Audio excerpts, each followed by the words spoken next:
नामस्मरण गजाननाचे गण गण गणात बोते, अखंड चिंतन गजाननाचे गण गण गणात बोते. बोला बोला नामस्मरण गजाननाची गण गण गणात बोते. जय हो. अखंड चिंतन गजाननाची गण गण गणात बोते. नामस्मरण गजाननाचे गण गण गणात बोते,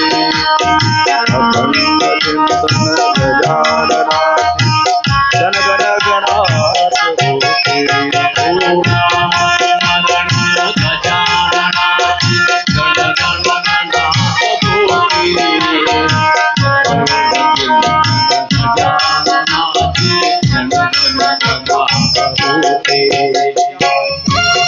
श्रीरायाचे या गुरु गजाननाचे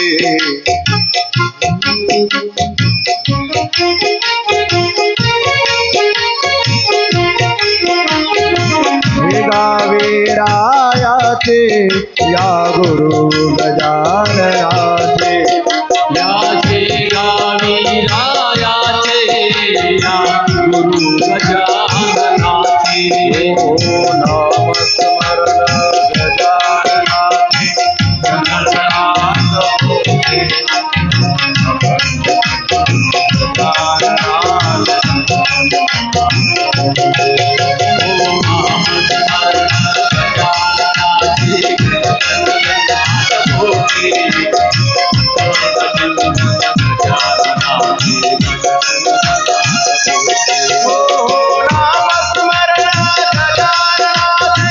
गण गणात बोते, अखंड चिंतन गजाननाथ गण गण गणात बोते.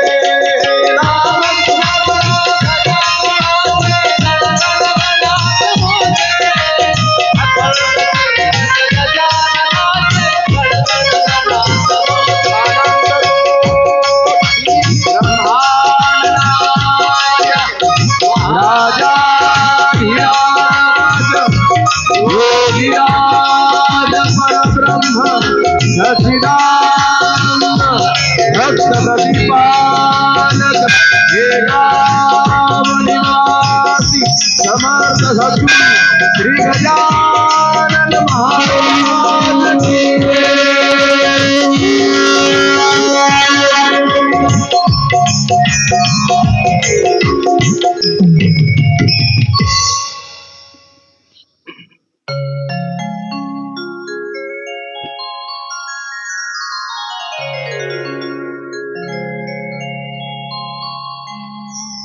वक्रतुंड महाकाय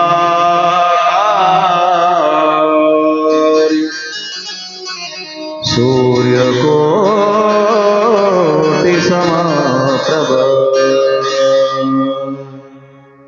निर्विघ्नं कुरु मे देव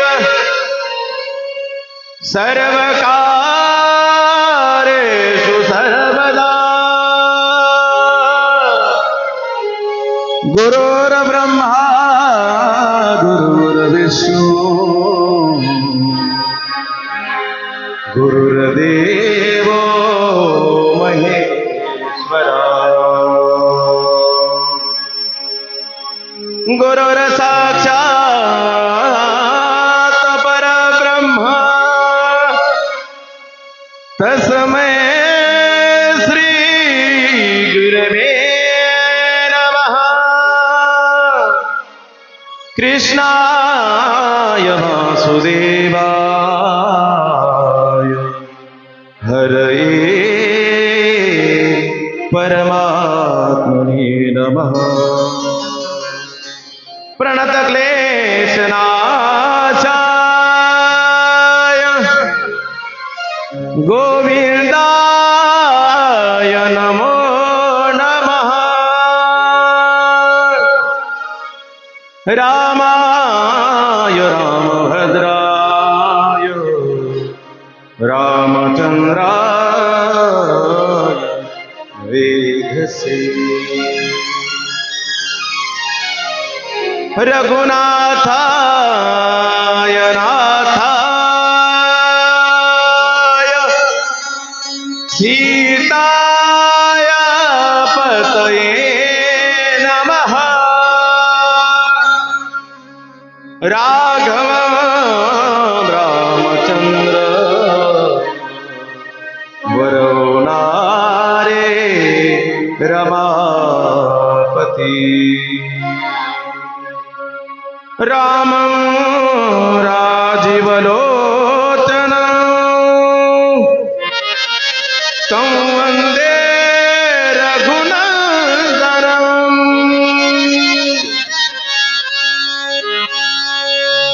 गंगे चेव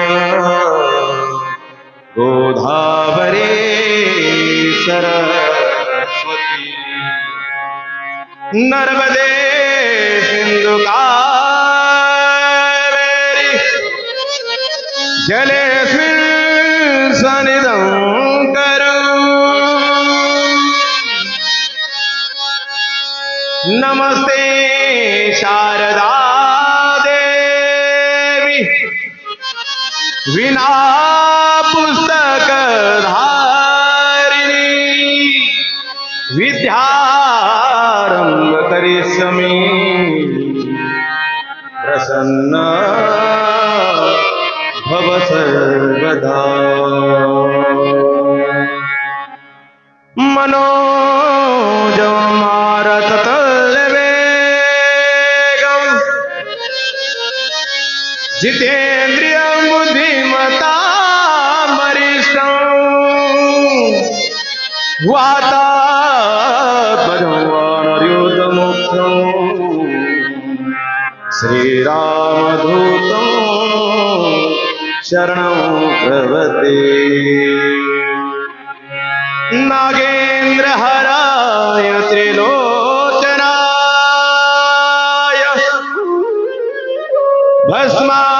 भस्मांगरागाय महेश्वराय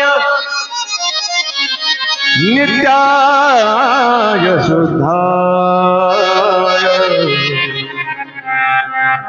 तस्मै नकाराय महेश्वराय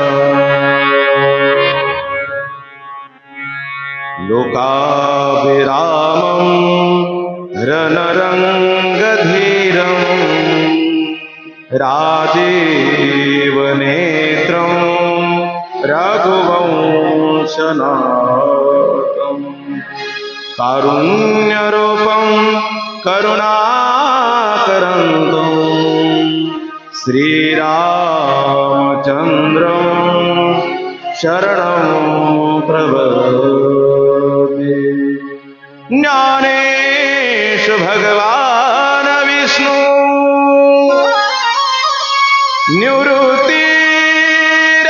निवृत्तिर्भगवान् हरा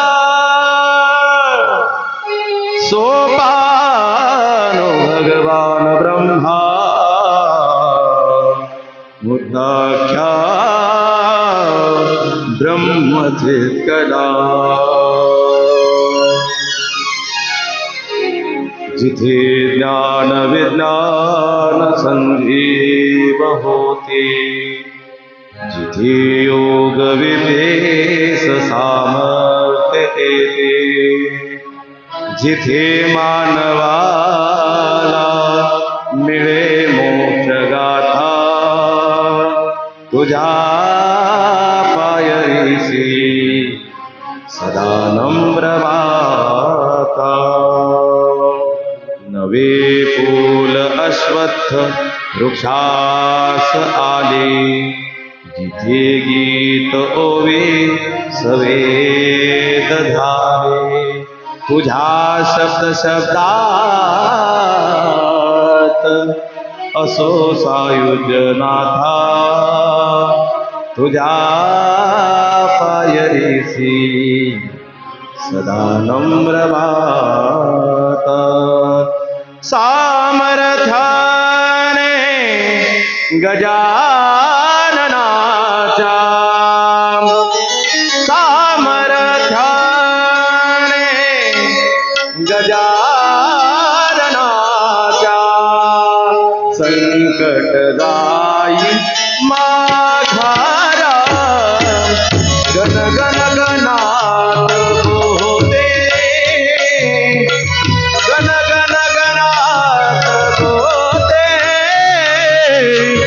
गण गण गणात होते सामर्थ्याने गजानना सामर्थ्याने गजानना सामर्थ्याने गण गण गणात होते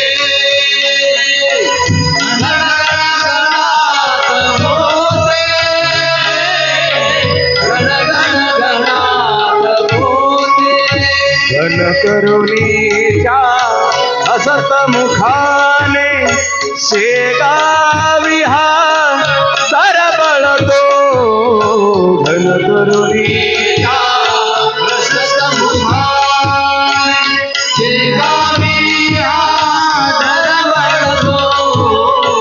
कधी होऊनी होत अचानक कधी होत अचानक हटाना भेटून येतो शेगावीच्या हातला जाऊया आनंदाच्या माहेरा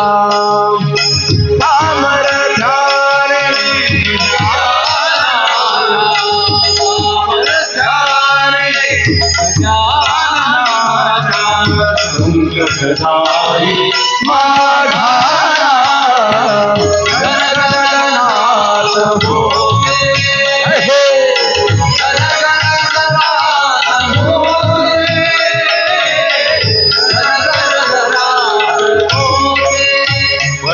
पदतीर्थाचे प्राशन करता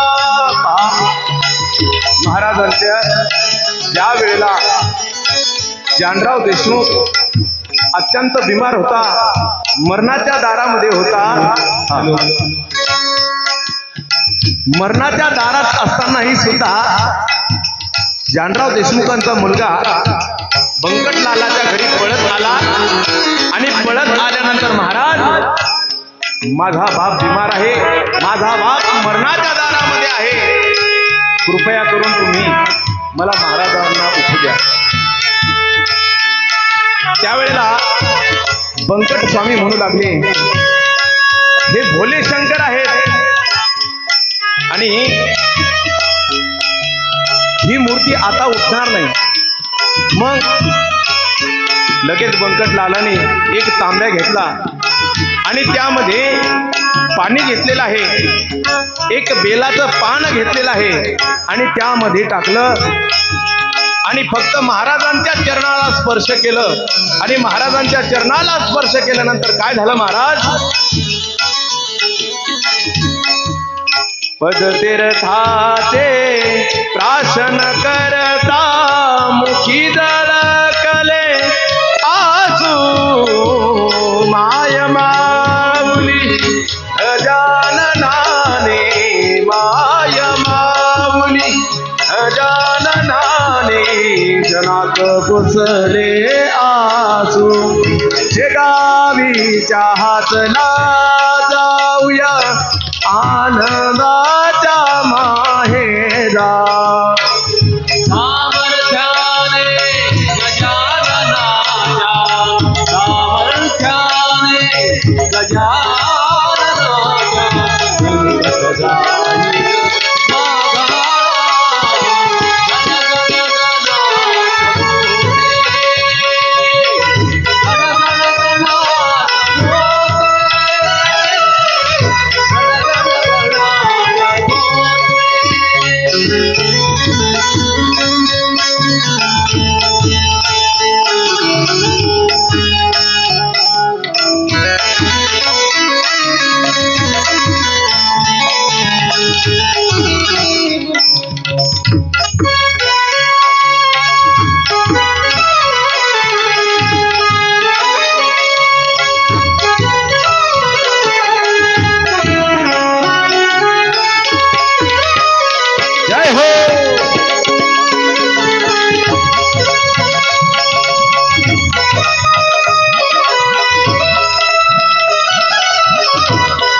उमामहेश्वर भगवान की जय। हर हर महादेव। परममंगल पावन कथा आज अत्यंत आपण चौथ्या दिवसापर्यंत येऊन पोहोचलेलो आहोत आणि आपण कालच्या सत्रामध्ये श्रेष्ठ कोण आहे त्यातून आपण या ठिकाणी पाहिलेलं आहे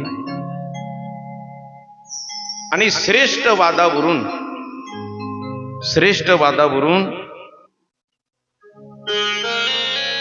ब्रह्मा विष्णू आणि महेश्वर आपण त्यांची पूर्ण कथा ही कालच्या सत्रामध्ये पाहिलेली आहे आणि त्याचप्रमाणे आपण आज म्हणजे भगवान शंकर आणि त्यांच्या अशा निर्गुण स्वरूपाची आणि लिंग पूजनाचे महत्व आपण आजच्या सत्रामध्ये पाहणार आहोत। बऱ्याचशा कथा आपण पाहणार आहोत। पहा, शिव महापुराण हे 7 दिवसामध्ये होत नसतं, लक्षात घ्या। कारण शिव महापुराण अशा 24,000 श्लोक आहेत, म्हणजे याचं पारायण जरी करायचं म्हटलं तरी कंटिन्यू पारायण करायला लागतं। त्यावेळेला केव्हा शिव महापुराण असं हे होतं, लक्षात घ्या। त्याचप्रमाणे आपण श्री गणेशाय नमः, श्री सरस्वत्यै नमः, श्री गुरुभ्यो नमः आणि त्याचप्रमाणे नंदिकेश्वराने पुढे सनत कुमारांना त्यांनी म्हटलेलं आहे की ब्रह्मदेव, विष्णू आणि केतकी पुष्प यांच्यावर अनुग्रह करून भगवान शंकर आपल्या परिवारासह स्वस्थ आणि परतले आणि ब्रह्मदेव आणि विष्णू या दोघांची यांना सुद्धा वंदन सुद्धा केलेलं आहे, लक्षात। आणि ज्याप्रमाणे ब्रह्मदेवाला शाप दिला की तुझं मंदिर या भूतलावर नसेल, परंतु पुष्कर या ठिकाणी ब्रह्मदेवाचं काय आहे, मंदिर आहे, लक्षात घ्या। आणि आपल्या कथेमध्ये सुद्धा ब्रह्मदेव काय आहेत, हजर आहेत, त्याच्यामुळं काही पाहायचं काम नाही। त्याचप्रमाणे केतकी पुष्पाला सुद्धा जोशीबाबांचा असा प्रेमळ स्वभाव आहे, बरं का, गोड स्वभाव आहे बाबा, धन्यवाद तुम्हाला।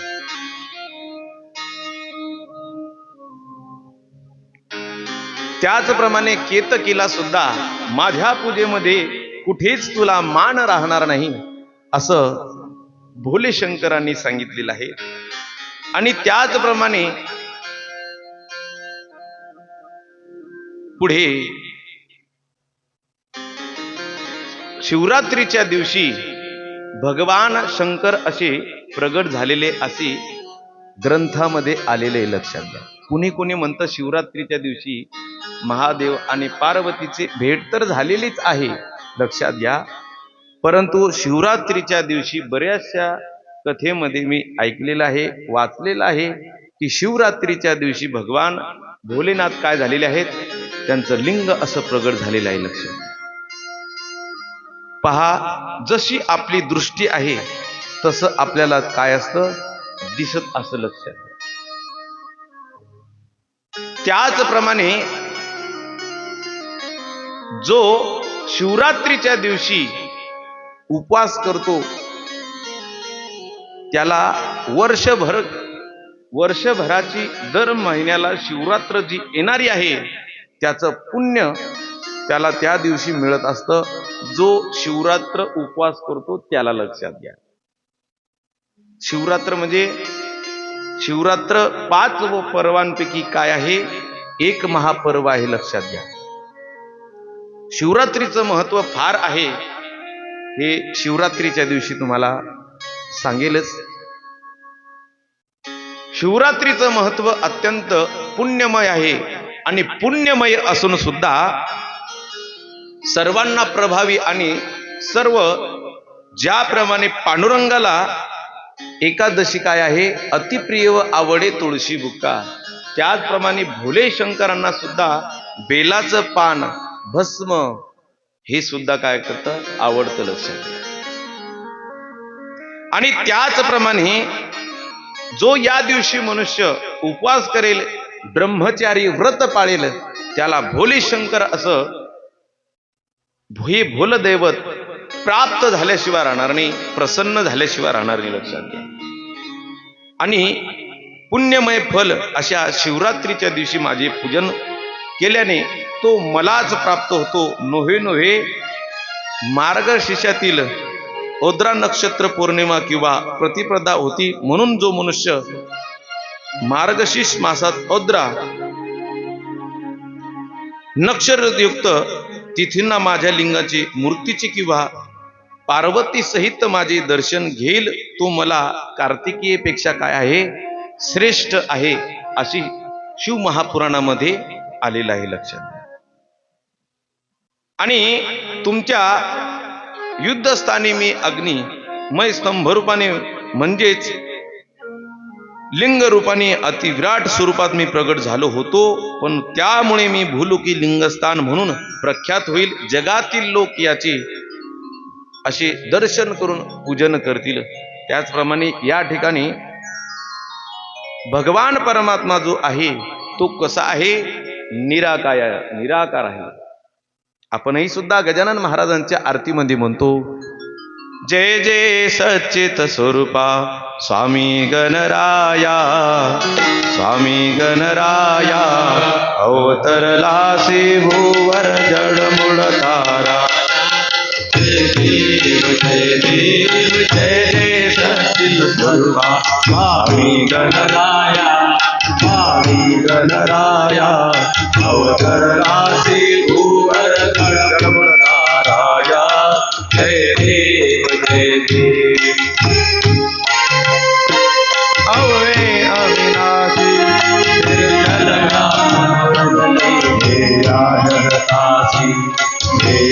जगतासी, देवो कर्म बरोबर संशयसी, नामाची धरली मानवले आसी. जय देव जय देव जय सच्चित स्वामी गणराया, स्वामी गणराया, अवतरलासी भूवर जडमुड ताराया. जय देव जय देव. म्हणजे भगवान परमात्मा जर काय असेल तर ते कसे आहेत, निर्गुण स्वरूप आहेत आणि निराकार आहे. लक्षात घ्या. म्हणून सगुणाची उपासना करता करता आपल्याला कुठं जायचं आहे, अशा निर्गुण अवस्थेपर्यंत आपल्याला जायचं आहे. आणि त्याचप्रमाणे प्रणव आणि पंचाक्षर मंत्रांची महात्म्य आणि ब्रह्मदेव आणि विष्णू यांना महादेवाकडून असा मंत्र उपदेश सुद्धा या ठिकाणी आलेला आहे. आणि जर पालन पोषण, रक्षण, संहार, तिरोभार, अनुग्रह आणि अशी 5 नित्य जर आहे तर हे इतर ठिकाणी वाटलेले आहेत. परंतु भगवान परमात्मा म्हणतात, धर्म अर्थ काम हे मी सगळ्यांना दिलेलं आहे, परंतु मोक्ष कुणाकडे ठेवलेला आहे, तर मोक्ष हा माझ्याकडे ठेवलेला आहे. आणि मोक्ष माझ्याकडे ठेवलेला असून माझी विभूती स्वरूप असलेले पहा, संपत्ती आणि दया दोन्ही वस्ती एकी ठाया. पहा, ज्या ठिकाणी संपत्ती आहे आणि दया आहे त्या ठिकाणी भगवान परमात्म्याची एक विभूती आहे. लक्षात घ्या. म्हणजे त्या ठिकाणी भगवान परमात्म्याचं वास्तव्य आहे. पहा, कुठे कुठे श्रीमंती भरपूर आहे पण दान द्यावं वाटत नाही, दान द्यावं वाटतं पण श्रीमंती नाही. लक्षात घ्या. म्हणून दोन्ही एका ठिकाणी येत नाही. लक्षात घ्या. असं म्हणतात, सरस्वतीचं आणि लक्ष्मीचं काय आहे, भांडण आहे लक्षात. कारण की भृगु ऋषीने काय केलं होतं, भगवंताच्या हृदयामध्ये लात मारली होती. आणि लात मारल्यामुळे, कारण लक्ष्मीने काय म्हटलं, जिथं ज्ञान असल तिथं मी राहणार नाही. म्हणतात ना असं, अक्कल द्याव पण पैसा देऊ नाही लक्षात. म्हणून जिथं ज्ञान आहे, पहा, ज्या ठिकाणी भरपूर संपत्ती आहे, जिथं भरपूर संपत्ती आहे तिथं कसे त्याले पाणी घेतात नाही हातानं, असे करतात. जिथं भरपूर संपत्ती, का हो एकच पोरगी, भरपूर संपत्ती पोरगच नाही. आणि जिथं काहीच नाही तिथं डझनच्या डझन. लक्षात घ्या,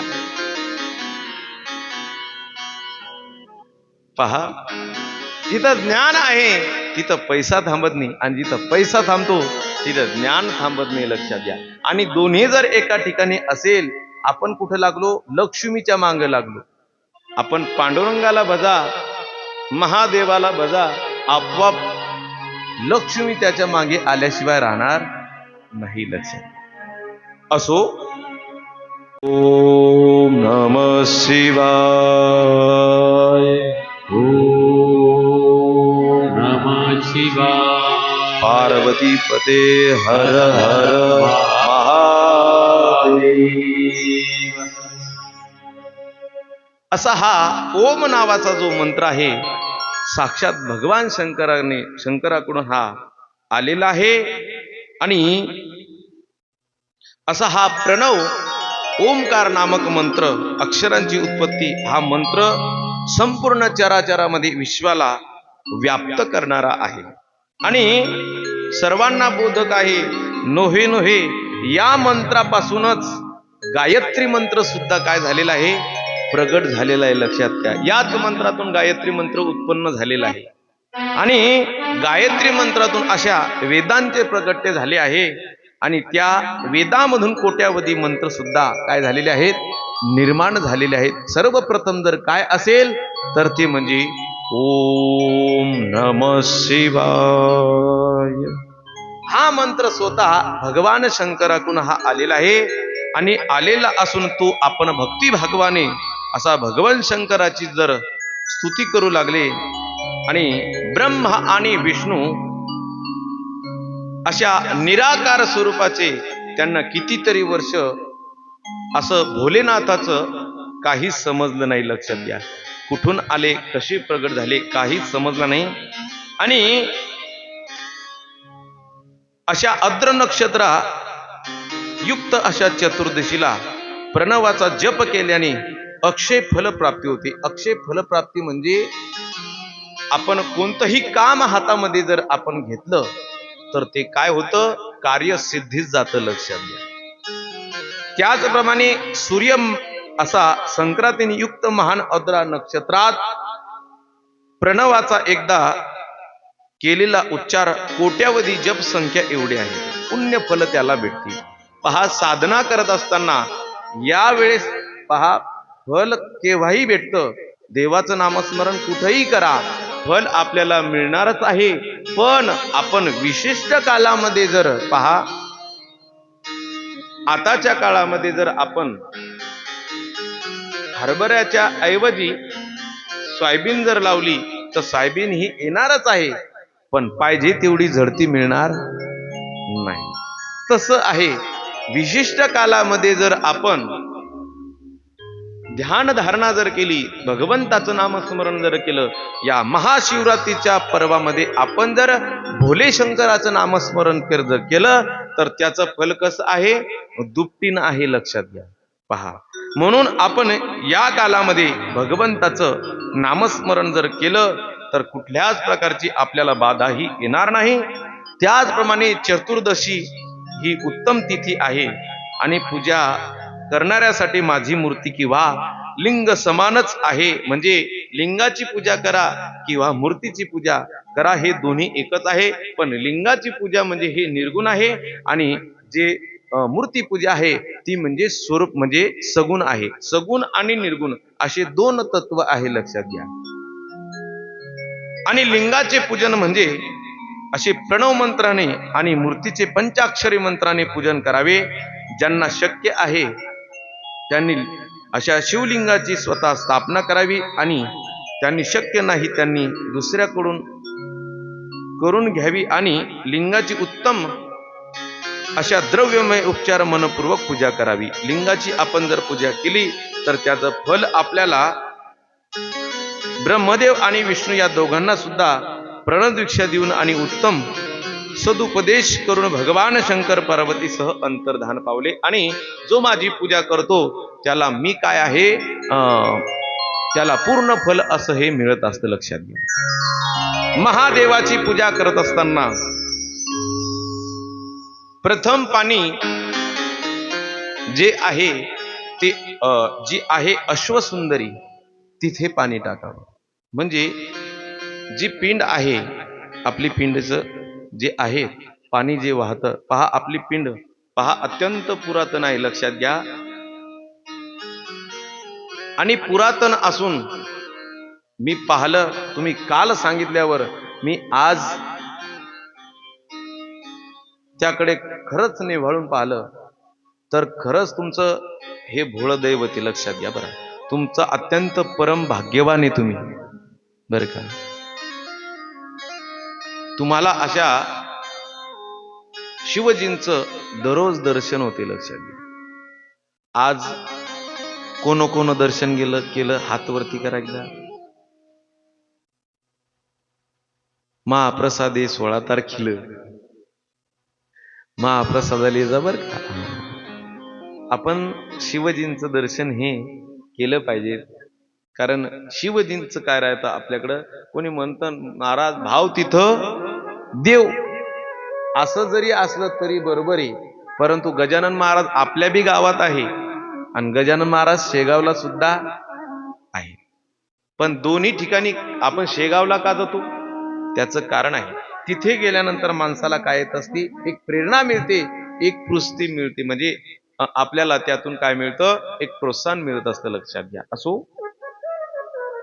आणि महादेवाची पूजा केली असताना सर्व परिवाराची पूजा केली एवढे फळ आपल्याला काय मिळत असतं. लक्षात घ्या. म्हणजे त्यामध्ये गणपती आहे, कार्तिकेय भगवान आहे आणि महादेव आणि पार्वती आहे. लक्षात घ्या. लिंग स्वरूपामध्ये महादेव आहे, जो घेर आहे ती पार्वती माता आहे आणि पुढे जो सापासारखा आहे ती कोण आहे अश्वसुंदरी. लक्षात घ्या. आणि हे जे कानाजवळ आहे ते काय आहे एक कार्तिकेय आहे आणि इकडून गणेश जे आहे. लक्षात घ्या. पहा. आणि भगवान भोले शंकर कसा आहे कर्पूर गौरम करुणावतारम संसार सारम भुजगेंद्रहारम सदा वसंतं हृदयारविंदे भवं भवानी सहितं नमामि. आणि अशा प्रकारे भोले शंकर आहे. आणि सुत म्हणू लागले महर्षींनो तुम्ही फार चांगला प्रश्न विचार केला. मी तुम्हाला याविषयी सविस्तर अशी माहिती सांगणारच आहे. कारण लिंग स्वरूपाची जी ज्या ठिकाणी नदी किनारे आहे त्या ठिकाणी जर आपण त्या देवाची जर पूजा केली त्या लिंगाची जर पूजा केली तर आपल्याला पूर्णत्व आपलं म्हणजे आपली जी मनात मनोभावना आहे ती काय होत असती पूर्ण होत असती. लक्षात. आणि त्याचप्रमाणे जे शिवलिंग आहे ते एकाच पदार्थापासून बनलेले असावे. लक्षात. त्याचप्रमाणे जे शिवलिंग आहे हे स्फटिकाचं असेल आणि एकाच द्रव्यापासून त्याची पीठ ही सुद्धा एकाच द्रव्यापासून बनलेली असावी. मग ते कशाही पासून सुवर्णाचं असेल, चांदीचं असेल, पितळाचं असेल. आणि आपल्या इथं सुद्धा उत्तम प्रकारचं असं भोले शंकरांना असं पिंडीला काय केलेलं आहे कवच केलेलं आहे. लक्षात घ्या. एकदा या मंडळीसाठी एकदा जोरदार टाळ्या झाल्या पाहिजे. याचं सर्वात मोठं जास्त फल आहे. लक्षात घ्या. तुम्ही त्या देवासाठी एवढं केलं, भगवान भोले शंकर तुमच्या संसारामध्ये धावत आल्याशिवाय राहणार नाही. लक्षात घ्या बरं का. कारण हे शब्द माझे नाहीत. प्रेरणा देणारं कोण आहे? हेच दैवते. लक्षात घ्या. करता करविता कोण आहे? चाले हे शरीर कौनाचे असते, कोण बोलवितो हरिविन, देखवी ऐकवी एक नारायण, तयाचे भजन चुकू नको पहा. जे आहे ते सर्व आहे. आणि या जगात कोणी म्हटलं मी करतो ते करतो, पण काही नाही. सर्व जे करतो ते कोण करत असतं? भोले शंकर करतो. लक्षात घ्या. आणि या जगात कोणीच कोणाचं नाही आहे का नाही महाराज? नाही रे नाही कुणाचे कोणी, नाही रे नाही कुणाचे कोणी, नाही रे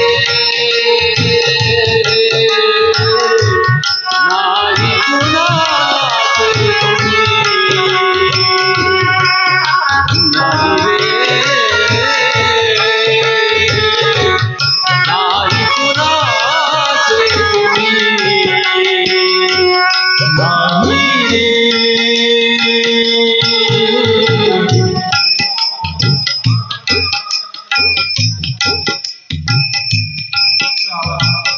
मला ते चालतं कळत माझ्या मला काय जायचं नाही नाही कुणाचे कोणी, नाही रे नाही कुणाचे कोणी, नाही रे नाही कुणाचे कोणी, नाही रे नाही कुणाचे कोणी. जय हो. महिना कुणाची भाऊ कुणाचा, कोण कुणाचे सखी सोय रे.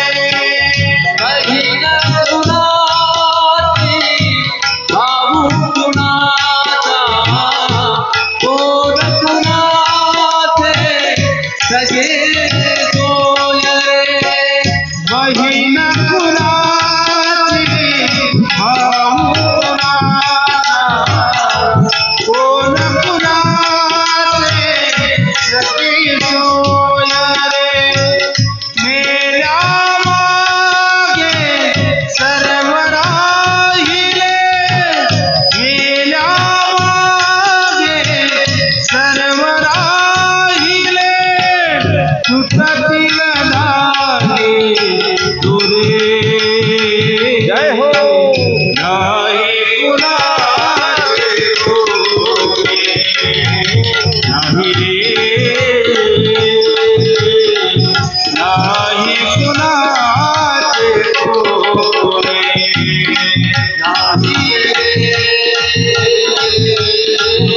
नाही कुणाचे कोणी, नाही रे नाही कुणाचे कोणी.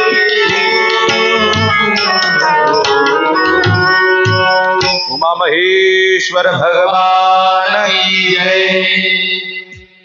आणि अशा प्रकारे कोणीच कोणाचं नाही. लक्षात घ्या. असो, त्याचप्रमाणे आपण मोक्षदायी पुण्य क्षेत्रांचे वर्णन यामध्ये केलेले आहे. आणि विशिष्ट काळातील विशिष्ट तीर्थ स्नान पुण्यफलाचे वर्णन यामध्ये आलेले आहे बरं का. स्नान करत असताना अशा परम आणि पवित्र आहे. आणि ते जे 60 प्रवाह आहेत आणि नद्यांच्या तटावर असा वास केल्याने मनुष्याला शिवपद प्राप्त होते, असं या शिव महापुराणामध्ये सांगितलेलं आहे. लक्ष. त्याचप्रमाणे नदीत मध्ये 12-13 अशा रेवा नदीचे 10 प्रवाह आहेत आणि परम असं पुण्यमय गोदावरीचे 21 प्रवाह आहेत. नदी स्नान केल्याने गोहत्या ब्रह्महत्या अशी महापातके नष्ट होतात आणि नष्ट होत असून मनुष्याला रुद्रलोक असे प्राप्त होते. लक्षात द्या. उमा महेश्वर भगवान की जय. असं प्राप्त होणार आहे. आणि कन्याकुमारी अशा ही सर्व महान पुण्य तीर्थक्षेत्र आहे आणि जोपर्यंत हातपाय चालतात तोपर्यंत आपण तीर्थक्षेत्राला गेलं पाहिजेत. लक्षात घ्या. आपण काही असो, देवाचे काय मानले पाहिजेत? आभार मानले पाहिजेत. काय मानले पाहिजेत? आभार. देवा, भोले शंकरा, हे जे सर्व आहे हे कोणामुळे आहे? हे सर्व तुझ्यामुळे आहे, माझ्यामुळे काहीच नाही. लक्षात. असंच आमच्या गावामध्ये एका संभाजीनगरला गेलो. माझी जरा तिथं घसबट होती आणि संभाजीनगरहून घरी आलो आणि गावामधला माणसाला म्हटलं, त्यानं नेमकंच पेरलं आणि नेमकंच पेरल्यानंतर मग म्हणतो कसा? म्या म्हणलं बाबा खरंच किती चांगलं भाग्यवान आहे तुम्ही. आणि पेरल्याबरोबर पाणी आला आणि पेरल्याबरोबर पाणी आला असं म्हटल्यावर तो म्हणाला, मग महाराज छात्यावर गोटा ठेवून पेरा लागते. लक्षात घ्या. बर. म्या म्हणलं बाबा कशालाच बोललो का मी बॉस.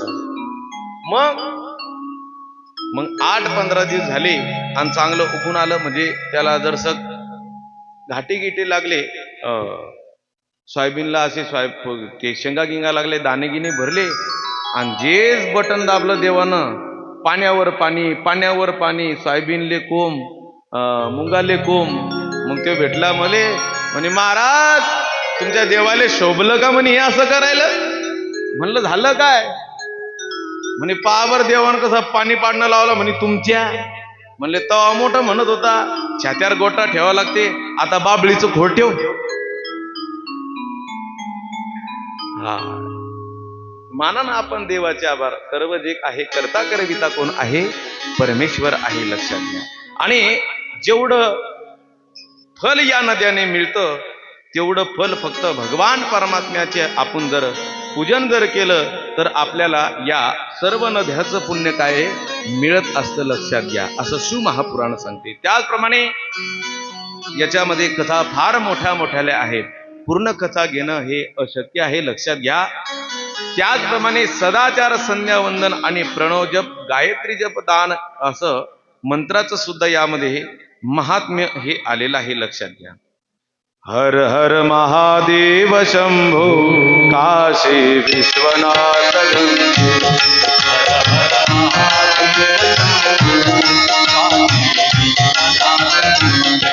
हर देव शंभो, काशी विश्वनाथ गंगे.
उमामहेश्वर भगवान हर हर महादेव. एकदा आमच्या मंडळीसाठी एकदा जोरदार टाळ्या वाजवा. पहा, माणसाजवळ कला असली पाहिजे, पण कलेसोबत सुद्धा ही स्वभावही का असला पाहिजे, गोड असला पाहिजेत, लक्षात घ्या. आणि स्वभाव माणसाची सर्वात मोठी संपत्ती आहे, लक्षात घ्या बरं का. असो, यामध्ये दानाचं सुद्धा आलेलं आहे. देश काल आणि देशकालेचे पात्रेचे तद्धानम सात्विक सुतम. मी काल सांगून गेलो, दान करायचं असेल तर ते देशकाल पात्र पाहून दान करावं. त्याचप्रमाणे यामध्ये असं सांगितले की स्वतः बनवलेले शिवलिंग, म्हणजे ज्याला पार्थिव असं शिवलिंग म्हणतात, किंवा प्रतिमा पूजन केल्याने सर्व दुःखाचं निवारण करणारं कोण आहे, तर हे भोलदैवत आहे, लक्षात घ्या. आणि देवतांना अभिषेक आणि आत्मशुद्धी होते. तर गंध अर्पण केल्याने, पहा, भोले शंकराच्या पिंडीवर जर आपण गंध अर्पण जर केलं तर आपल्याला पुण्याचा लाभ होतो. आणि नैवेद्य अर्पण केल्याने असं दीर्घ आयुष्य माणसाला मिळत असतं, असं शिवमहापुराण सांगते.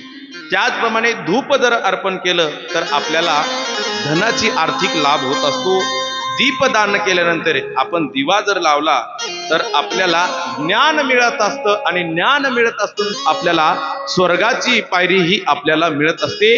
म्हणून आपण मंदिरामध्ये आता दीपदान हा केला पाहिजे, लक्षात घ्या. दिवा तेल त्यामध्ये अर्पण केले असताना आपल्याला मिळते. त्याचप्रमाणे आपण भगवंताला जर तांबूल असं समर्पित केलं तर अशा उत्तम प्रकारचे भोग माणसाला प्राप्त होतात. म्हणून ज्यांना शक्य आहे त्यांनी आपल्या आराध्य देवताची प्रतिमेची अशी स्नानादी 6 उपचार, असं षोडशोपचार जर आपण परमात्म्याचे केले तर आपल्याला सर्व अभिष्ट फल असं प्राप्त होत असते, लक्षात घ्या.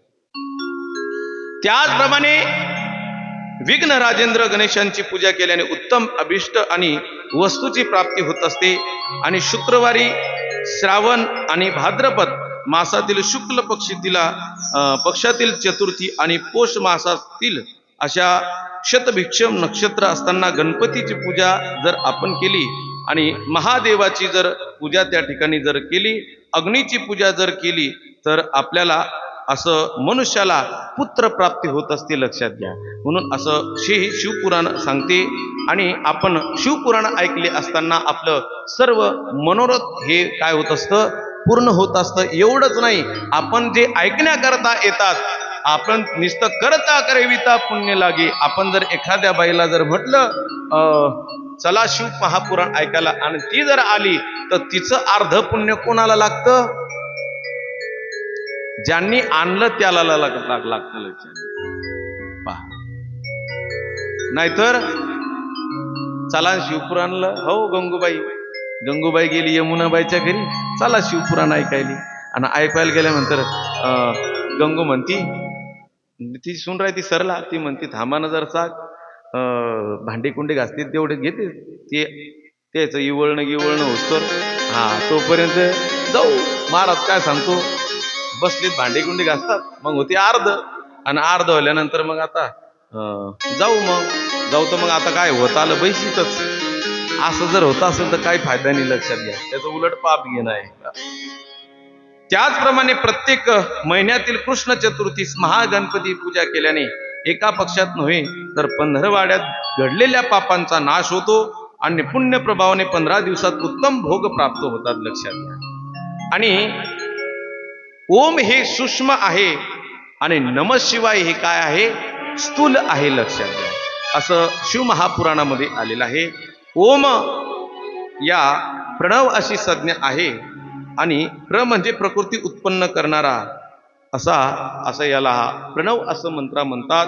आणि नौक आहे, म्हणून अशा प्रकारे बंधन आणि मोक्ष यांचे स्वरूप आणि लिंग स्वरूपांचे सुद्धा प्रकार आलेले आहेत. ममत्व म्हणजे तत्वम पदार्थ शोधनम, म्हणजे शिवजी कोण आहेत, तर शिवजी हे असे परब्रह्म आहे, लक्षात घ्या. काय आहेत, परब्रह्माय सद्गुरु गजानन महाराज महाराज की जय उमा महेश्वर भगवान की जय श्री राम जानके बैठे मेरे सीने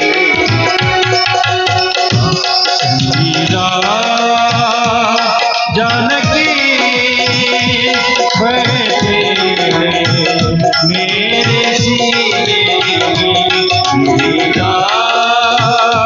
जानकी जय हो। बैठे मेरे सीने जानकी बैठे मेरे सीने जानकी बैठे मेरे सीने देख लो मेरे दिल के नगीनों देख लो मेरे दिल के नगीनों मीरा जानकी बैठे मेरे सीने मीरा जानकी बैठे हैं मेरे सीने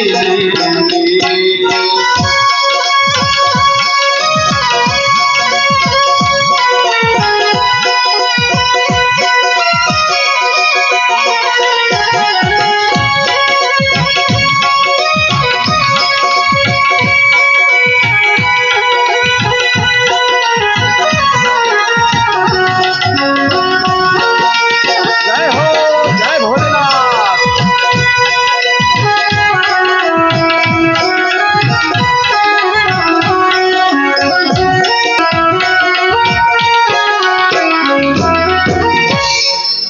उमामहे शिव नैवेद्याचं आणि बेलाचं सुद्धा अत्यंत महत्व यामध्ये आलेलं आहे आणि बेलाचं महत्व आले असताना आपण बेल जर हा 3 पानाचा 108 जर आपण जर व्हायला तर आपल्याला अत्यंत असं पुण्य प्रदान होत असते. त्याचप्रमाणे 4 पानाचा जर बेल आपण भगवान परमात्म्याला एक वाहला तर 108 जेवढे आपण बेल वाहले तेवढे एक बेल वाहल्याचं आपल्याला काय मिळतं तेवढं 108 वाहल्याचं पुण्य एका बेलामध्ये आहे.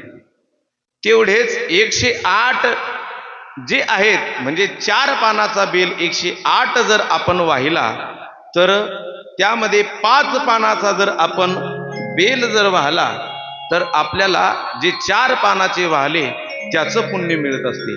त्याचप्रमाणे 5 पानाच्या ऐवजी आपण 6 पानाचा एक जर वाहला तर त्याचं फळ आपल्याला तेवढं मिळत असतं जेवढे हे 108 वाहले तेवढे 1000चं पुण्य आपल्याला मिळत असतं. असे 11 त्यामध्ये आहेत आणि माणसाचं पुण्य असेल तेव्हा माणसाला 4 किंवा 5, 6 पानाचा बेल असा सापडतो. लक्षात घ्या. असं बेलाचं अत्यंत महत्व आलेलं आहे आणि बेलाचं पान हे कुणाला आवडतं? भोले शंकराला आवडतं. लक्षात घ्या. पहा, भोले शंकराला आवडत असून आपण एक बेलाचं झाड जर लावलं तर आपल्याला 1 कोटी मंदिर बांधल्याचं एवढं पुण्य आपल्याला लाभत असतं. लक्षात घ्या बरं. त्याचप्रमाणे आपण बेलाच्या झाडाखाली जर आंघोळ जर केली तर सर्व तीर्थाचं स्नान हे आपल्याला घडत असतं. लक्षात घ्या. आणि बेलाच्या मुळामध्ये सूक्ष्म रूपाने जो पुण्यवान मनुष्य बेलाच्या मुळाशी आणि लिंग स्वरूपात अविनाशी महादेवाचे पूजन करतो त्याला शिवप्रद असे प्राप्त होत असते. आणि बेलाच्या वृक्षाखाली आपल्या मस्तकावर असे पाण्याने असं संचयन करतो त्याला सर्व तीर्थाचं स्नान आपल्याला त्याला मिळत असतं. लक्षात घ्या. आणि महादेवांचे अत्यंत तो प्रसन्नही सुद्धा होतो. एवढंच नाही, पुष्पादिकांनी अशा बिल्वमिळांचे पूजन करतो, बेलाचे जो पूजन करतो त्याला उत्तम प्रकारची अशी संतती म्हणजे सुशलो मात्र पुण्येन पितृपुण्येन बुद्धिवान धार्मिक अंश पुण्येन आत्मपुण्येन भाग्यवान हे असं मिळत असतं, लक्षात घ्या. त्याचप्रमाणे संपन्न होऊन भगवान महेश्वरी एक रूप होतो, जो मनुष्य अशा बिल्व वृक्षांची फांदी हाताने धरून तिच्यावरील असे नवे बिलत्व स्वहस्ते खुडतो. म्हणजे बेलाची फांदी ही तोडायला चालत नाही, लक्षात घ्या, तोडू नाही, त्याचं हाताने काय करावं, पान जे आहे ते तोडावे, लक्षात घ्या. त्याचप्रमाणे असं बेलाच्या पानाचं फार महत्व आलेलं आहे आणि महत्व आलेलं असून यामध्ये शिवनामाचं सुद्धा महत्व हे आलेलं आहे, लक्षात घ्या. उमा महेश्वर भगवान की जय. आणि शिवनामाचं सुद्धा महत्व अत्यंत आहे. ज्याप्रमाणे शिवनाम हे विभूती म्हणजे भस्म आणि रुद्राक्ष या तिन्ही वस्तू त्रिवेणी संगमान अशा पुण्यकारक महात्म्याला सुद्धा मानले जाते. शिवनाम म्हणजे गंगा, गंगामध्ये जसं पवित्र नद्यामध्ये ही गंगा पवित्र आहे, तसं शिवनाम म्हणजे काय आहे, गंगा आहे. आणि विभूतीला सुद्धा यमुना असे म्हणलेले आहे आणि रुद्राक्षाला साक्षात सरस्वती सुद्धा असे शिवमहापुराणामध्ये म्हणलेले आहे. उमा महेश्वर भगवान की, असं हे शिवजींचं काय आहे, महात्म्य आहे, लक्षात घ्या. एकदा सर्वांनी आता उभं राहायचं आहे. एकदा शिवजींच्या गजरामध्ये आपण सर्वजण आनंद घेणार आहोत, लक्षात घ्या. रहा एकदा उभे, स्टँड अप, खडे हो जाइए, लक्षात. राम राम हरे हरे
राम राम हरे राम राम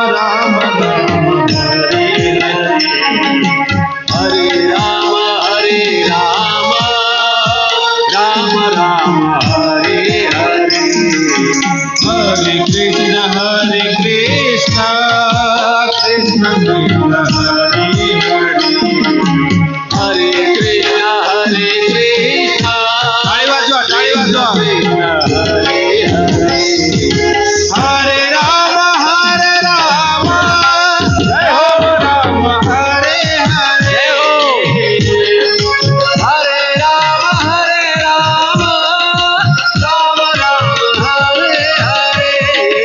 हरे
हे पण असं म्हणू नये, लक्षात घ्या.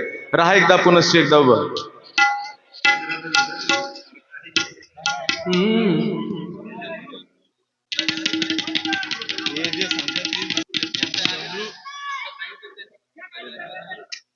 हा बोलो. डमरू की दोन.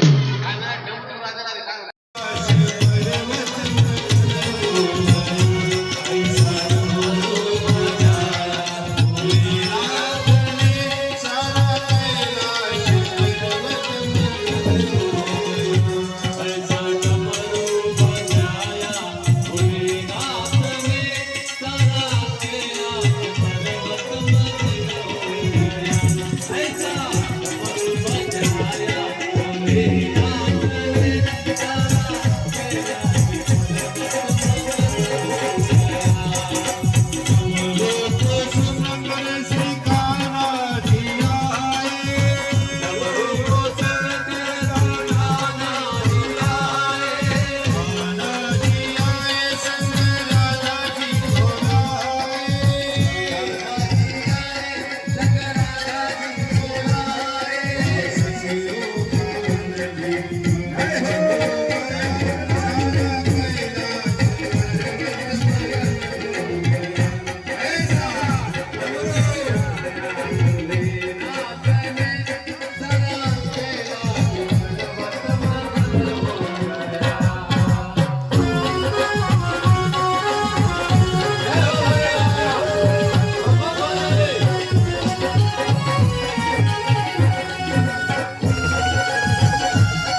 हर हर महादेव.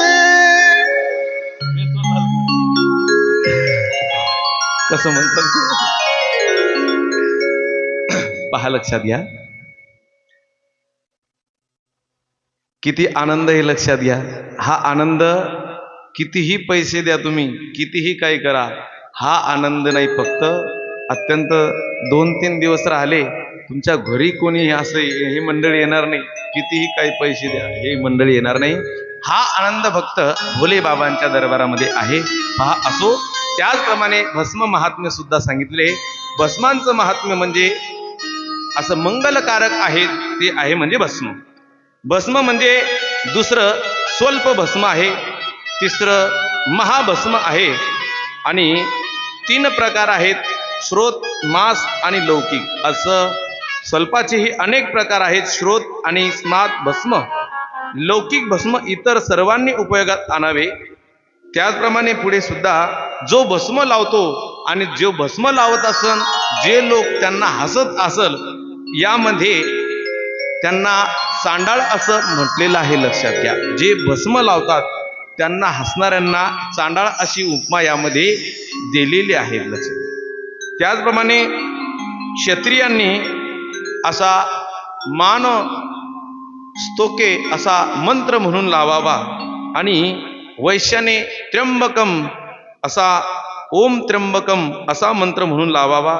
शूद्रांनी असा 5 अक्षर मंत्र म्हणून लावावा, आणि अशा पंचब्रह्म मंत्रांनी ब्रह्मचार्यांनी असा त्र्यंबकम म्हणून लावावा. जे अघोरी आहेत त्यांनी प्रणव मंत्राचा उपचार करून लावावा. अशा प्रकारे यामध्ये म्हणजे मनुष्याच्या शरीरामध्ये भस्माचे कण जर गेले तर त्यामध्ये भगवान परमात्म्याने हजारो लिंग धारण केल्या एवढं पुण्य लाभते. असं भस्म धारण केल्याने मनुष्य काय होतो, पवित्र होतो. आणि भस्म व रुद्राक्ष धारण जो करत नाही त्याच्या घरी अन्न पाणी सुद्धा दरिद्रता राहते. लक्षात घ्या. म्हणून आपण भस्म हा लावला पाहिजे. भस्माचं अत्यंत यामध्ये भरपूर प्रकारचं हे आलेलं आहे.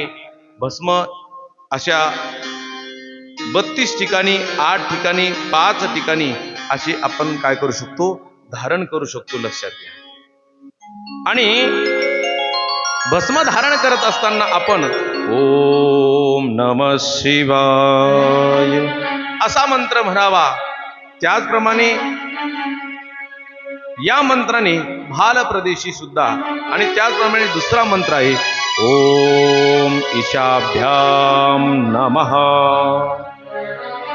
बाजूने लावावे. त्याचप्रमाणे प्रत्येक ठिकाणी मंत्र लावण्याचा काय आहे, भस्म लावण्याचा मंत्र आहे. लक्षात घ्या.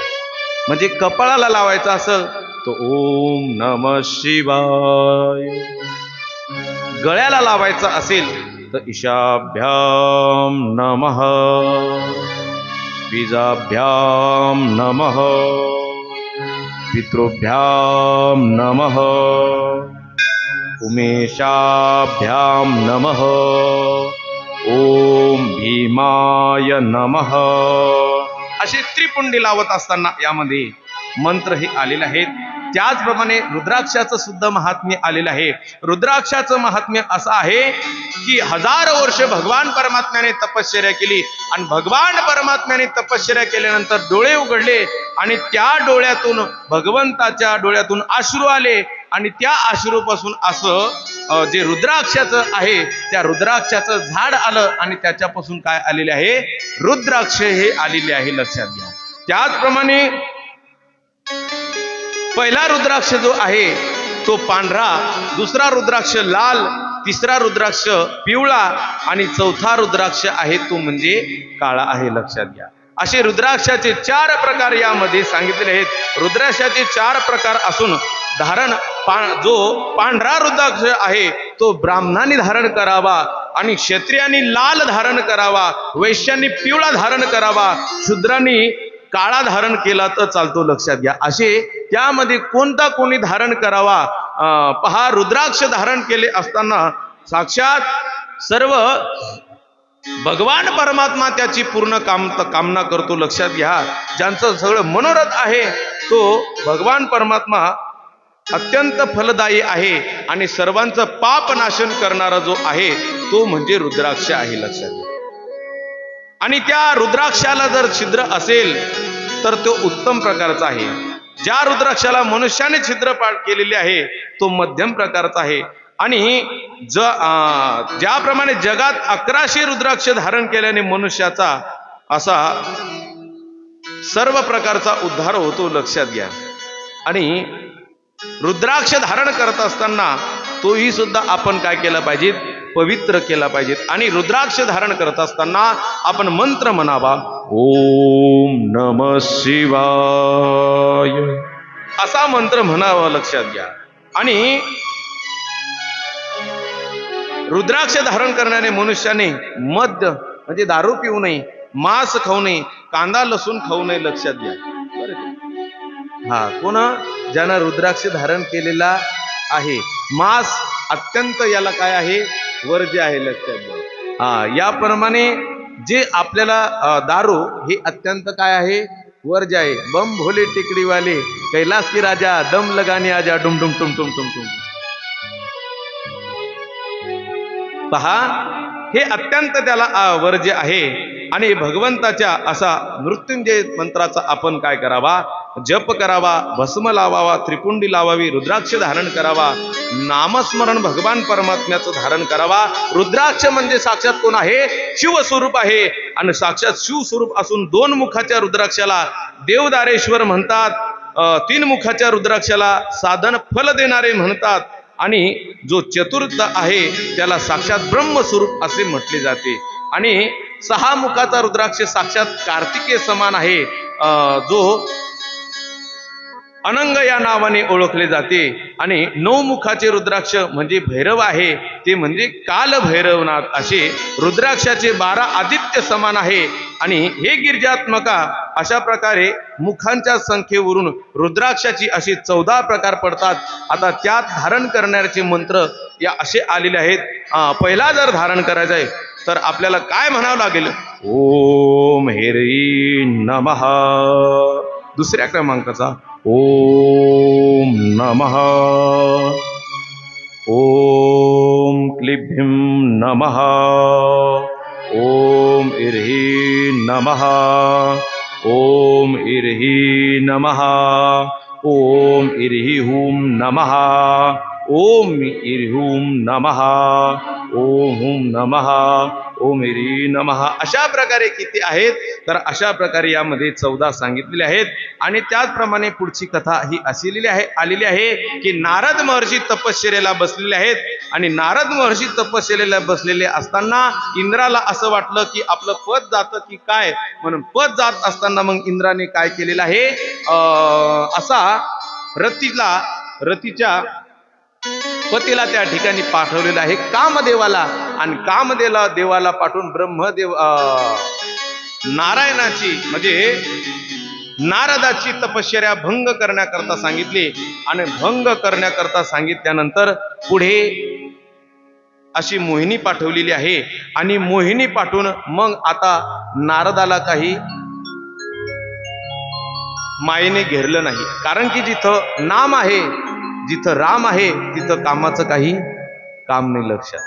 मग नारदाला अहंकार झाला. आणि भगवंताला अहंकार सहन होत नसतो. लक्षात घ्या. देवाकडे जात असताना आपण अत्यंत मनाभावनातून गेले पाहिजेत. आणि त्याचप्रमाणे असं भगवंताने माया निर्माण केली. देव भक्ताला करून संसार अंगे वारंवार करत असे. देव आपल्या भक्ताला संसार करू देत नाही. म्हणून असं म्हणतात, जास्त देव केला की माणसाच्या माग काय लागतं. वा, खरंच खेळ म्हणता तुम्ही. वारे वा, गजानन महाराज नारळ घेऊन जा सोमवारी. पहा, लक्षात घ्या. मग असं केलं. आणि शालनिधी राजांच्या इथं अशी श्रीमती नावाची अशी मुलगी निर्माण केली. आणि मुलगी निर्माण केल्यानंतर मग त्या शालनिधी राजाच्या घरी अशी कोण गेलेले आहेत? नारद महर्षी गेलेले आहेत. आणि नारद महर्षी गेले असताना मग नारद महर्षी कुठे गेले? देवाकडे गेले, भगवान विष्णूकडे गेले. विष्णुदेवा, मला तुमच्यासारखं काय द्या? रूप द्या. देवाने काय केलं? देवाने मग त्याला तोंड दिलं वाननेराचं आणि शरीर दिलं मानवाचं, बरं का. आणि असं दिल्यानंतर मग नारद महर्षी शाल निधिराजाच्या राजवाड्यामध्ये गेलेले आहेत. आणि राजवाड्यामध्ये गेल्यानंतर ती स्त्री आलेली आहेत. आणि स्त्री आता नारदाला असं वाटलं, भगवान भोले शंकराचे 2 पार्षद सुद्धा त्यांच्या बरोबर आले ते. नारदाला असं वाटलं की ही आपल्याच गळ्यात हार घालणार आहे, पण तिनं काही नारदाच्या गळ्यात हार घातला नाही. मग नारदाने हात धरला. तुला मशात मायात काय कमी दिसली म्हणे. ती बाई एकच म्हणाली, एकदा आरशात तोंड पाहून ये तू. जर कोणी आपल्याला पाहायला जरा काळाकोट नवर देऊ, आपण काय म्हणतो? एकदा म्हणा त्याला म्हणा, एकदा आरशात तोंड पाहून ये. पसंत नसल्यावर गोष्ट बरं. हा, तसं नारदाने विष्णूला काय दिलेलं आहे? शाप दिला. आणि शाप दिल्यानंतर जसं मी वियोगाने हे झालो, तसा तूही सुद्धा पत्नी करता करता काय होईल तुला? रामे वनवासे गेला आणि वियोग घडला सीता देवी. लक्षात घ्या. मग भगवान सगळ्यांना माहीतच आहे, पण पुढे चालणं हे त्याच्याकरता अत्यंत मधल्या रस्त्याने चालतो. पहा, आणि नारदाने शाप दिला, जसा मी वियोग झालो तसं तुझंही सुद्धा होईल, परंतु तुला वाननेरच काय येतील? तुझ्या कामा पडतील. लक्षात घ्या. म्हणून अशा प्रकारे जे सभेमध्ये होते त्यांना सुद्धा जे हसले, त्यांना शाप दिला की तुम्ही वाननेर होऊन पडसाल. आणि पुढे रुद्रगण आले होते, महादेवाचे 2 पार्षद, त्यांना शाप दिला, तुम्ही राक्षस होऊन पडसान. आणि राक्षस होऊन पडसान कोणते? रावण आणि कुंभकर्ण, असे तुम्ही दोघं होऊन पडसाल. म्हणून भगवान परमात्म्याने काय केलेलं आहे? तर विष्णूचं जे आहे सृष्टी रूपाचं जे वर्णन हे आलेलं आहे, यामध्ये आलेलं आहे की भगवान शंकराने डावीकडे अमृत लावलं आणि अमृत लावल्यानंतर अशा विष्णूचा काय झालेला आहे? विष्णू असे प्रगट झाले. विष्णूपासून ब्रह्मदेव प्रगट झाले आणि ब्रह्मदेवापासून सनत कुमार झाले. सनत कुमार झाले, त्यांचा सृष्टी विस्तार झाला नाही. आणि त्यांच्यापासून 10 ऋषी झाले. आणि 10 ऋषी झाल्यानंतर पुन्हा परत सरस्वती झाली. सरस्वती झाल्यानंतर असे मनु आणि शतरूपा अशा सृष्टीचा विस्तार कालक्रम असा श्रीमद भागवत कथेमध्ये आलेला आहे आणि शिव महापुराणामध्ये सुद्धा आलेला आहे. लक्षात. आणि त्याचप्रमाणे हे आले असताना यामध्ये जसं बापाचं प्रेम हे मुलीमध्ये राहतं, तसं जर काय असेल माहिती का? आई जर असेल तर आई ही 1 दिवसाची शिदोरी आहे. काय आहे? 1 दिवसाची शिदोरी आहे. पण बाप म्हणजे जन्मभराची शिदोरी आहे. लक्षात घ्या बर का. बाप जर आहे तर सगळ्या गोष्टी आहे. ज्या दिवशी तुमच्या माहेरातील बाप ज्या दिवशी जातील, लक्षात घ्या आपण सुखाचा समुद्र आटला असं समजा. लक्षात घ्या. कारण ज्या वेळेला मुलीचं लग्न होतं त्या वेळेला सगळ्यात जर जास्त कोण रडत असेल तर तो कोण रडतो? बाप रडतो. लक्षात घ्या. ज्या दिवशी मुलीच्या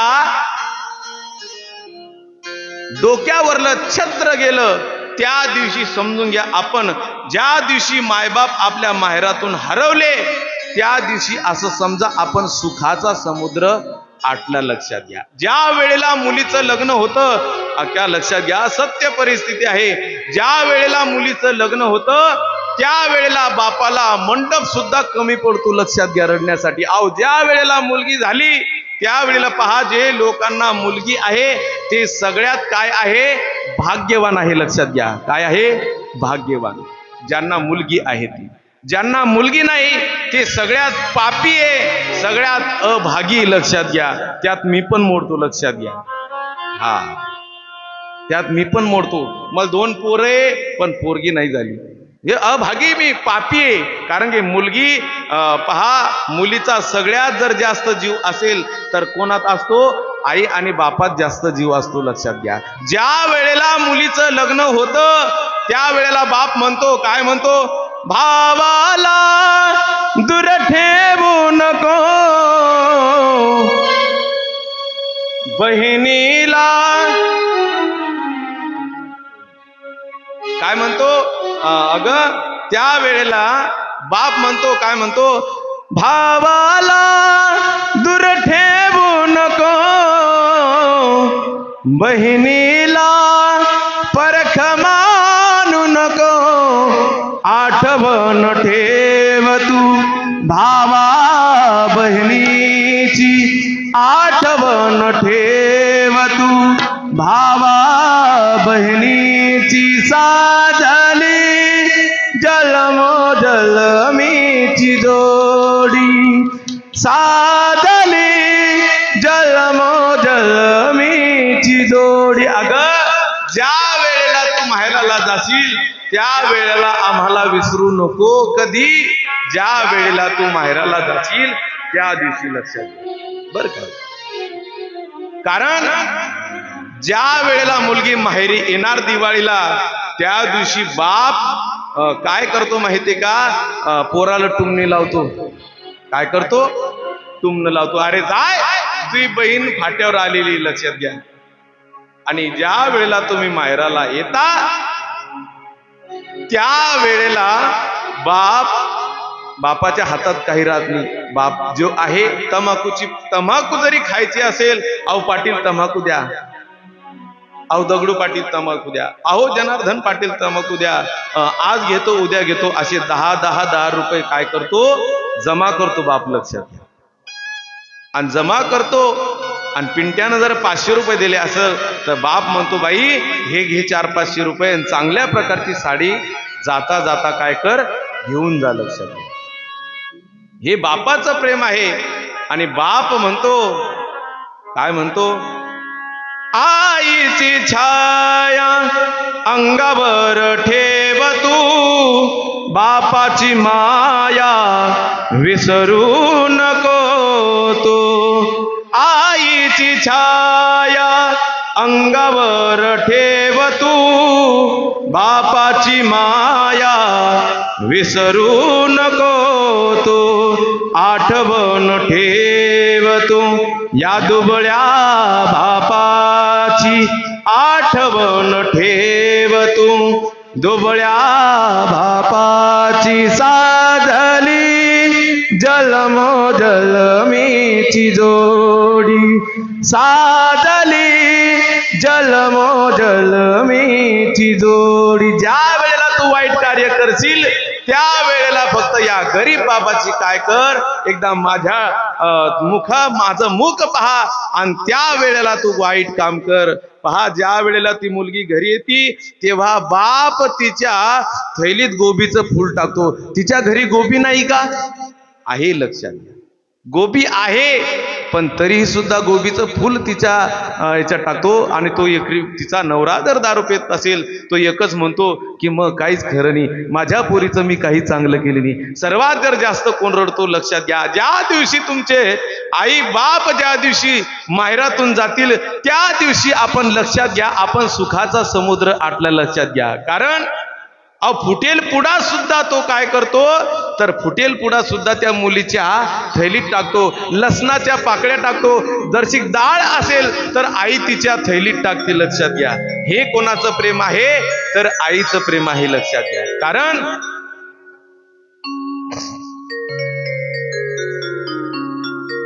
आई माझी मायेचा सागर दिला तिने जीवनाला. जय हो.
उभा आयुष्या जगेन आई देवापाशी मी ग आई तुलाच समागेन आई माझी मायेचा सागर तिला तिने जीवनाला आई माझी जय हो.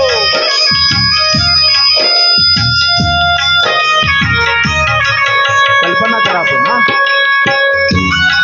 आई वडील आहे तर सगळे शिदोरी ज्या दिवशी आई वडील जातील त्या दिवशी भाऊजाई सुद्धा म्हणती मला लवकर शेतात जायचंय, तुमची थैली कुठं ठेवू, पुढच्या घरी ठेवते, तुम्हाला जायचं असेल तर लवकर जा, मग शेतात जायचं. पण ज्या दिवशी बाप असेल त्या दिवशी बाप एकच म्हणतो, जास्त जर शपारले असेल तर पूर्ण जेवढी संपत्ती आहे तेवढी सर्व गजानन महाराजांना काय करील, दान करील. हे बापाचे उद्गार आहे, लक्षात घ्या. आई तुझ्या मूर्तीवाणी या जगात मूर्ती नाही आई तुझ्या मूर्तीवाणी या जगात मूर्ती नाही अनमोल जन्म दिला गाय देऊ अनमोल जन्म दिला गाय देऊ आई तुझ्या मूर्तीवाणी या जगात आई तुझ्या मूर्तीवाणी या जगात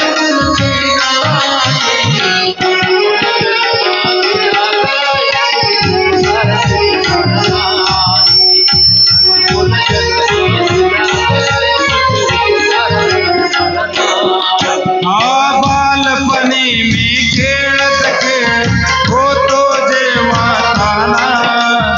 अमृताहुनी गोड तू काजलाच अमृताहुनी गोड तू काजलाच जय उपकाराची जय उपकाराची कधी जाणीव झाली नाही अनमोल जन्म दिला काय तुझे उपकार जय हो अनमोल जन्म दिला काय तुझे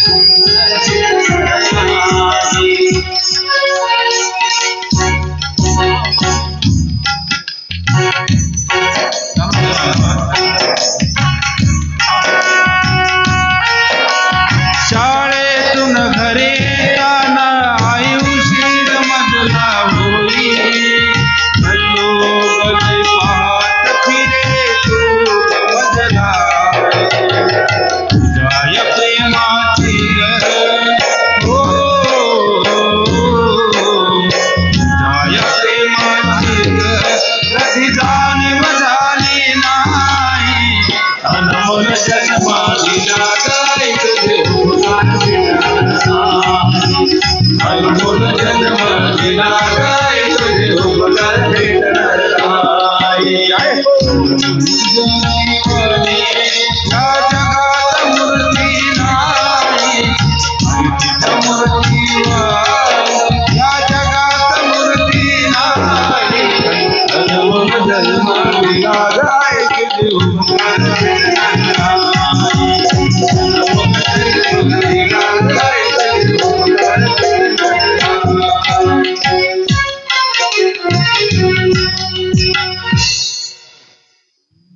पहा, हे बाप मल शेतात जायचं, तुमची थैली तुम्हाला जायचं असेल तर लवकर जा आणि तुमची थैली पुढच्या घरी ठेवते. तुमचा नवरा जर तुम्हाला मारत असेल तर सांत्वन बाप म्हणतो, कारण उरामध्ये माया त्या काळ्या मेघावानी दाखविना कधी कुणा डोळ्यातल पाणी, झिजू झिजू संसाराचा गाडा हाकला.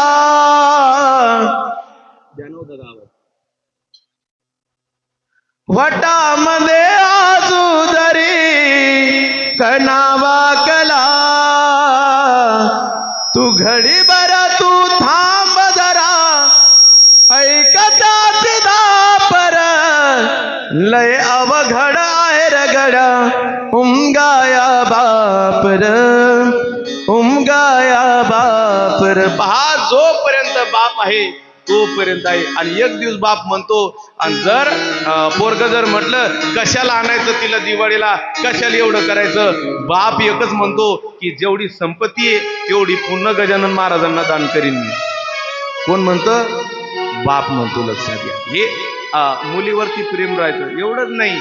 तुम्हाला साडी जर 500ची घेतली तर बाप अजून त्या 400 रुपये घेतो. जाता जाता चिखलीला जाय आणि जाता जाता हे साडी घेतो. ज्या दिवशी माहेर आहे माहेरात मायबाप आहे त्या दिवशी थैली ठेवायला जागा आहे. आणि ज्या दिवशी मायबाप नसतील त्या दिवशी कोणाच्या घरी थैली ठेवू हा आपल्याला प्रॉब्लेम होतो. लक्षात हे बापाचं प्रेम आहे. लक्षात आईचं प्रेम पहा. आम्ही आता बी घरी गेलो आमची आई खूप साधी यायलाही माहिती. आमचे धनुभाऊ सुद्धा आले होते आमच्या घरी. एवढी साधी आमची आई. इथं कालचे यजमान ते आरती करायला आल्या होत्या तर ताई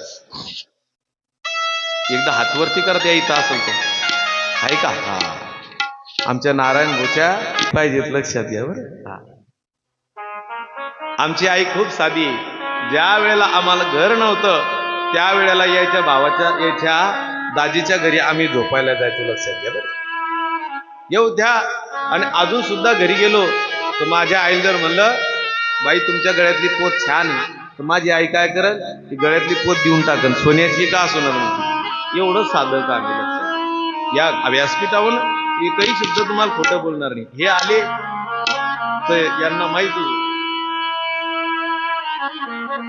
अजून बी घरी गेल्यानंतर दार जर वाजवलं महाराज सुनील भाऊ दार जर वाजवलं तर पहिले दार आई उघडते आणि पहिला शब्द एक आहे जेवून आला का तिकडून. आणि ज्या बायकोसाठी एवढं मरमर चालू आहे ती घरात झोपेली. लक्षात घ्या. हा म्हणजे खरंय खरं बोलायला काही भाऊ हे नाही ना.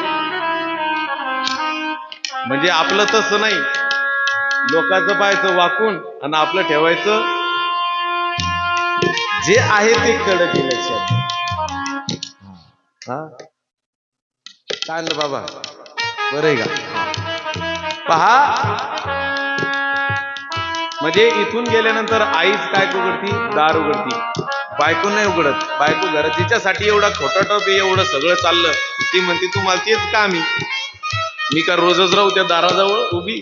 पण माय एक शब्द मी खोटं बोलणार नाही. यांना हे आमच्या घरी मुक्कामी राहतात रोज महाराजांना विचारा. आई आल्याबरोबर लगेच दार उघडते. जेवण केलं का हे कोणाचं प्रेम आहे. निस्वार्थ जर प्रेम असेल तर हे कोणाचं प्रेम आहे आईचं प्रेम आहे. लक्षात घ्या आईवर. म्हणून आई आहे हेच खऱ्या अर्थानं तुम्ही तुमच्या मुलांना जरी इथं आणलं असतं तर त्याला आज हे समजलं असतं त्यालाच तुम्ही आणलं नाही तुम्हीच आले.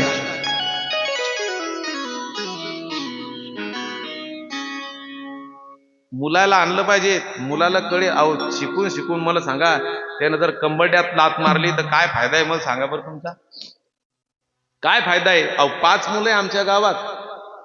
किती 5 मुलं आहे. आणि 5 मुलांपैकी एक हे परदेशात डॉक्टर आहे एक इंजिनियर आहे एक क्लास वकील आहे. असे 5 जण 5 देशात आणि 5 जणांची त्याच्यापैकी त्या माणसानं काय केलं होतं सप्ताह लागला की आवाज बंद करा जाय. केस टाकली म्हणजे आवाज चालू होता सहन होत नव्हतं त्याला. आणि महाराज लोक चालले की चालले बा पांढरे कपडे बगळे चालले असं म्हणत होता ते. मग असं म्हटल्यानंतर मग काय झालं 5 लोक 5 पोरं त्यानं लावली आणि मेला मागच मेला. आणि मेल्यावर फोन लावला मोठ्या पोराला शेजारच्या आहे ना. आणि शेजारच्यानं फोन लावल्यानंतर तुमचे बाप मेला म्हणे तुमच्या मायल सुचत नाही. मग ते ना कॉन्फरन्सवर फोन घेतला 5 जणांचा. मोठा काय म्हणतो मी आता जातो. आणि मध्व काय म्हणतो दादा तू सावडायला जाय मी मौतीला जाईन. त्याच्या 3 नंबरचा म्हणतो मी दावळ्याला जाईन. 4 नंबरचा म्हणतो